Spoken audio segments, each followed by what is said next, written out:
Hello दोस्तों, मैं विकास sir आप सभी का विकास पॉइंट चैनल पर स्वागत करता हूं।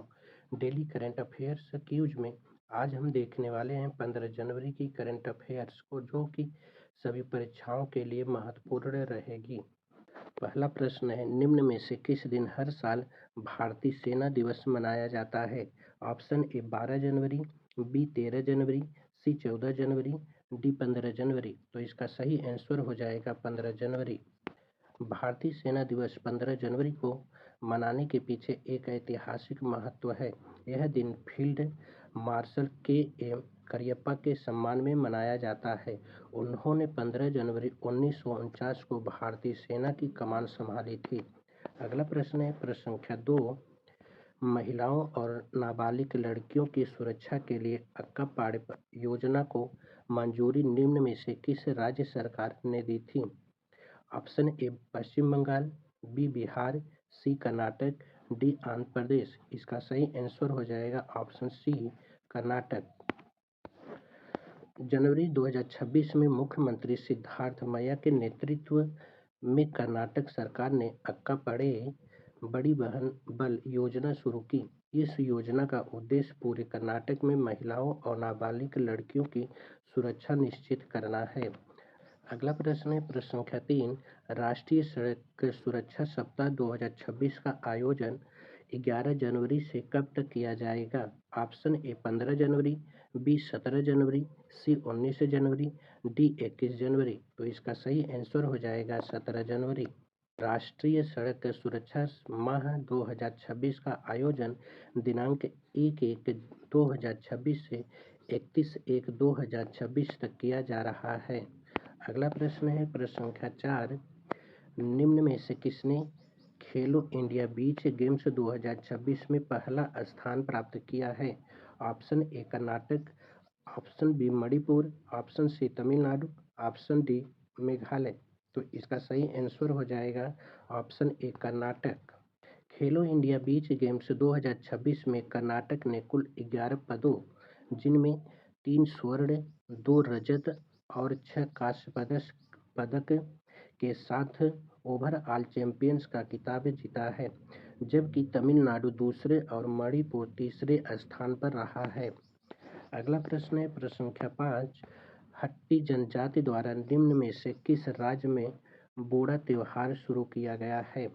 Option A Tamil Nadu, option B Odisha, option C Assam, option D Himachal Pradesh. तो इसका सही आंसर हो जाएगा हिमाचल प्रदेश।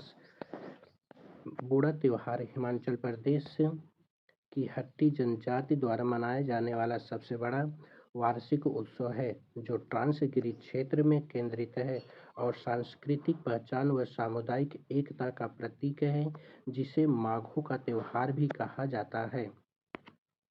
अगला प्रश्न है, प्रश्न संख्या 6, हाल ही में किस राज्य सरकार ने नवी मुंबई इंटरनेशनल एयरपोर्ट का नाम बदलकर डी.बी. पाटिल के नाम पर रखने की घोषणा की है?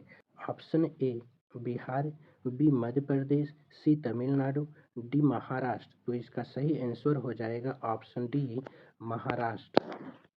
महाराष्ट्र के मुख्यमंत्री देवेंद्र फडणवीस ने घोषणा की है कि नई मुंबई अंतर्राष्ट्रीय हवाई अड्डे का नाम स्वर्गीय डी.बी. पाटिल के नाम पर रखा जाएगा। अगला प्रश्न है, प्रश्न संख्या 7, हाल ही में किस देश की सेना ने अपने लॉजिस्टिक्स इकोसिस्टम को मॉडर्न और बेहतर बनाने के लिए डाइम प्लेटफॉर्म लॉन्च किया है? ऑप्शन ए भारत, बी रूस, सी चीन, डी फ्रांस। तो इसका सही आंसर हो जाएगा ऑप्शन ए भारत। हाल ही में भारतीय सेना ने अपने लॉजिस्टिक इकोसिस्टम को आधुनिक बनाने के लिए डाइम नामक एक pan army digital platform launch किया है, जो रियल टाइम ट्रैकिंग, कागजी कार्रवाई में कमी और बेहतर निर्णय लेने के लिए डिजाइन किया गया है। अगला प्रश्न है, प्रश्न संख्या 8, निम्न में से किसने भारतीयों के लिए एआई को सुलभ बनाने के लिए people first AI platform launch करने की घोषणा की है?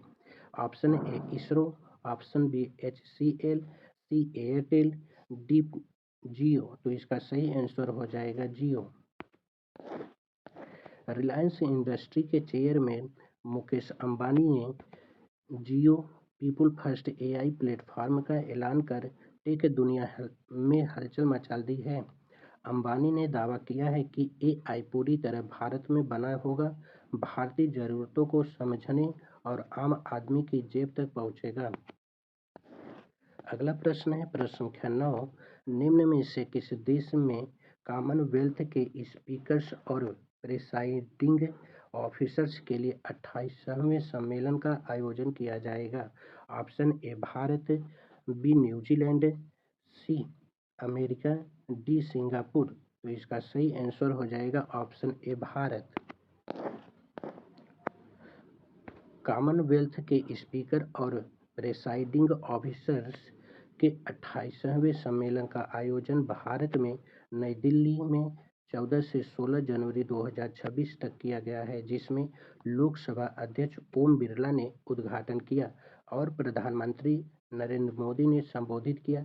यह सम्मेलन संसदीय लोकतंत्र को सशक्त और नई तकनीकों पर चर्चा करने के लिए आयोजित हुआ है।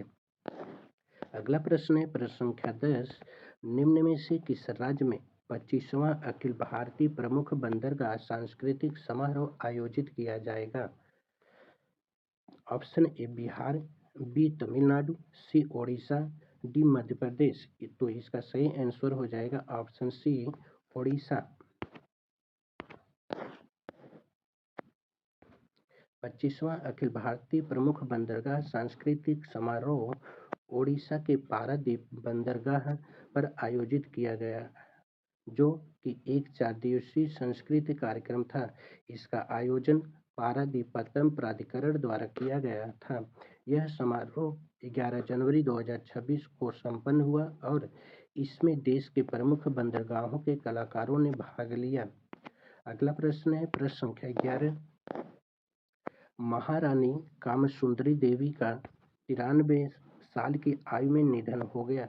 वे किस राज्य से संबंधित थी? बीजापुर, दरभंगा, जोधपुर, झांसी। तो इसका सही आंसर हो जाएगा बी दरभंगा।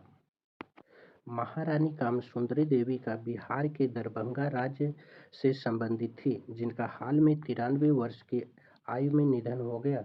वह दरभंगा महाराज कामेश्वर सिंह की तीसरी और अंतिम पत्नी थी। उनके निधन के साथ मिथिला के एक गौरवशाली युग का अंत हो गया। अगला प्रश्न है प्रश्न संख्या 12। भारतीय मौसम विज्ञान विभाग का 151वां स्थापना दिवस कब मनाया गया? ऑप्शन ए 14 जनवरी, बी 13 जनवरी, सी 12 जनवरी, डी 11 जनवरी। तो इसका सही आंसर हो जाएगा 14 जनवरी। अगला प्रश्न है प्रश्न संख्या 13।